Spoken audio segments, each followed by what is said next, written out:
Assalamualaikum warahmatullahi wabarakatuh. Alhamdulillahirabbil alamin. Wa bihi nasta'in wa ala umurid dunya waddin. Wassalatu wassalamu ala asrofil anbiya'i wal mursalin wa ala alihi wa sahbihi ajma'in, amma ba'du. Marilah kita panjatkan puja serta puji syukur kita terhadap kehadirat Allah Subhanahu wa taala yang mana dengan rahmat dan hidayahnya kita dapat melakukan aktivitas sehari-hari kita tanpa halangan apapun dan dalam keadaan sehat walafiat. Tak lupa pula, semoga sholawat serta salam tercurah limpahkan kepada junjungan alam, yakni Habibana wa Nabiyana Kanjeng Nabi Muhammad Sallallahu Alaihi Wasallam. Perkenalkan, kami dari kelompok 1. Di sini kami akan menyampaikan materi filsafat tentang cabang filsafat, yaitu kosmologi.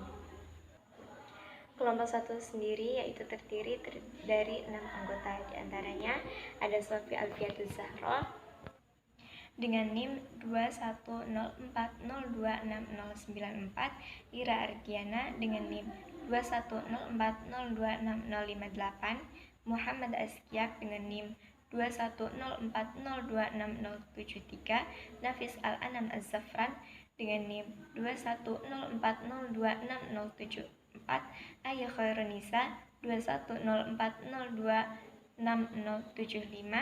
Aulia Rohmah 2104026079. Baik, langsung saja. Dalam pembahasan ini kami akan menyampaikan tentang pengertian kosmologi, konsep asal-usul alam semesta, dan juga konsep Tuhan. Yang pertama yaitu pengertian kosmologi. Apa itu kosmologi? Kosmologi itu berasal dari bahasa Yunani, yakni terdiri dari dua kata, yaitu kosmos dan logos.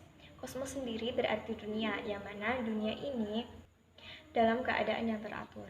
Kemudian logos berarti ilmu. Jadi dapat disimpulkan bahwa kosmologi yaitu ilmu yang mempelajari tentang struktur dan sejarah alam semesta berskala besar. Awalnya, ilmu yang mempelajari tentang asal-usul alam semesta itu dinamakan dengan kosmologi. Tetapi karena perkembangan zaman, maka ilmu tersebut diganti menjadi ilmu kosmologi. Menurut paham naturalisme, pengertian alam sebagai pengertian yang pokok dan hakiki, sedangkan arti luas alam ialah hal-hal yang ada di sekitar kita dan yang dapat kita serap secara. Sekian dari pengertian kosmologi. Untuk materi selanjutnya akan dilanjutkan oleh saudari Ayah Khairunisa. Kepadanya dipersilahkan. Di kosmos meliputi berbagai disiplin ilmu yang sangat menarik bagi ahli sejarah, teologi, dan filsafat. Sejak abad pertengahan Masehi, ilmu ini telah berkembang sama halnya ilmu sains yang bersifat kuantitatif. Ilmu kosmologi juga meliputi geografi, antropologi, geologi, botani, mitologi, dan kosmogoni. Saya akan menjelaskan tentang asal-usul alam semesta. Asal-usul alam semesta menurut pandangan pada masa Yunani kuno. Pada zaman tersebut, orang-orang mempercayai bahwa langit dan bumi itu sangat dekat dan mereka sangat percaya akan adanya dewa. Dewa yang mereka percaya diantaranya adalah Dewa Zeus, Dewa Guntur, dan Dewa Helios. Saya pernah menonton film Marvel dan di situ menceritakan tentang 3 dewa tersebut. Tetapi seiring berkembangnya waktu, mereka tidak mengikuti lagi konsep-konsep di atas, karena banyak para ahli yang berpendapat akan alam semesta ini. Contohnya, ada pendapat dari Pythagoras bahwa bumi seperti bola yang tanpa ujung dan tanpa pangkal. Kemudian pendapat dari Aristoteles bahwa di atas bumi ada langit-langit yang terdiri dari kristal kaca tembus cahaya. Kemudian dari Kopernikus bahwa hanya bulan yang mengelilingi bumi, planet lain tidak, tapi tetap mengelilingi matahari. Kemudian dari Galileo Galilei bahwa Jupiter bukan hanya sebuah titik kecil, melainkan bola besar dengan 4 buah pengiring. Pada zaman sekarang ini, zaman modern, tentunya banyak sekali pendapat-pendapat yang bermunculan tentang alam semesta ini. Jadi tergantung kita mau percaya yang mana. Mungkin sekian yang dapat saya sampaikan. Untuk selanjutnya akan dijelaskan oleh teman-teman saya. Dua pandangan modern terhadap asal-usul semesta. Ada dua golongan besar materi yang memperkirakan terjadinya tata surya. Tata surya berasal dari matahari, yang materinya terlepas kemudian menjadi planet dan satelit. Tata surya berasal dari kabut nebula, dalam kurung Immanuel Kant dan Pierre Simon de Laplace, tutup kurung. Asal-usul alam semesta menurut pandangan modern memuat tiga teori utama. Satu, teori Big Bang. Alam semesta berasal dari ledakan konsentrasi material tunggal beberapa tahun lalu yang terus-menerus berekspansi. 2. Teori keadaan tetap, dalam kurung steady state theory, tutup kurung. Materi secara terus-menerus datang berbentuk atom-atom hidrogen dalam angkasa yang membentuk galaksi baru dan mengganti galaksi lama yang menjauhi kita dalam ekspansinya. Yang nomor 3 yaitu teori osilasi atau bahasa ilmiahnya yaitu oscillating theory.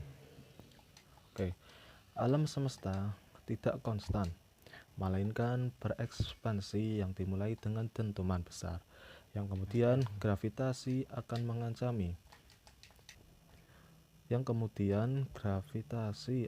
mengatasi ekspansi ini, sehingga alam akan mengempis dan akhirnya mencapai titik kualis asal. Sini ada dua pendapat tentang teori osilasi. Yang pertama, pendapat dari Ibnu Rushd.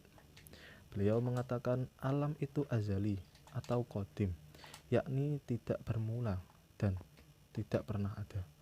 Yang kedua yaitu pendapat dari Al-Ghazali. Beliau mengatakan bila alam itu qadim, mustahil dapat dibayangkan bahwa alam itu diciptakan oleh Tuhan. Al-Ghazali memiliki pendapat yang berbeda dengan Ibnu Rushd, yang mana menurut pendapat Ibnu Rushd bahwa alam itu ada dengan sendirinya, tidak diciptakan Tuhan. Konsep Tuhan. Alam merupakan tubuh, sedangkan sisi mental dan struktur fisikal alam adalah jiwa Tuhan.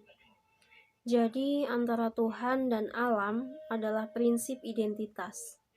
Dalam tradisi intelektual, berbicara tentang kosmos sama artinya dengan berbicara tentang Tuhan.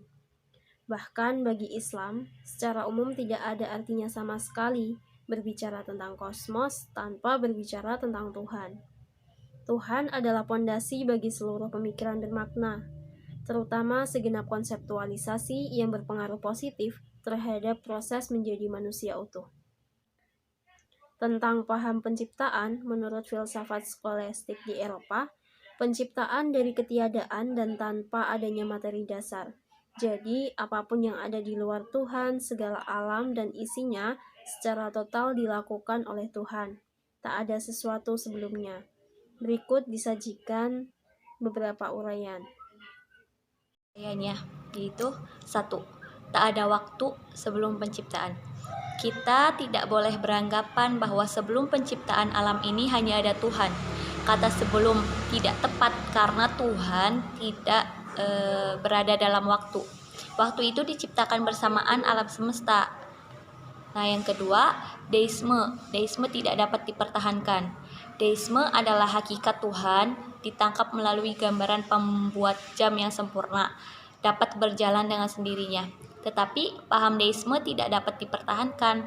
Apabila deisme itu betul, maka setelah alam raya ditempatkan ke dalam eksistensinya bergabung dengan jam, maka alam dapat bereksistensi karena kekuatannya sendiri. Dengan kata lain, kalau alam raya dapat bereksistensi karena kekuatannya sendiri, alam raya tidak mungkin dan tidak perlu diciptakan. Nah, yang ketiga, penciptaan antara transendensi dan imanensi. Dalam penciptaan transendensi dan imanensi, Tuhan menyatakan diri dengan sempurna. Tuhan bisa ada dalam alam raya, tetapi alam raya tidak bisa ada tanpa ada Tuhan. Sekian dan terima kasih. Wassalamualaikum warahmatullahi wabarakatuh.